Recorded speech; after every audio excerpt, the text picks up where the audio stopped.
How to install ChatGPT for Google Sheets. Hi guys, in this video I'll show you how you can install ChatGPT for your Google Sheets. So let's get started. So first things first, what we're going to do is we're going to open up Google Sheets, and once we're over here, all we have to do is just simply click on extensions right here, and then just simply click on add-ons and click on get add-ons. And once we're over here, all you have to do is just simply search for GPT or ChatGPT.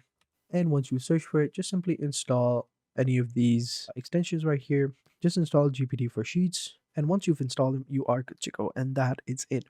After that, all you have to do is just go ahead and enable it and link it. But yeah, I've already installed it. Let me just simply uninstall it and install it again to show you. So right here, it's asking you to sign in with your account, and once you've done that, just simply click on allow, and there you go. So as you can see, it is done and you are good to go.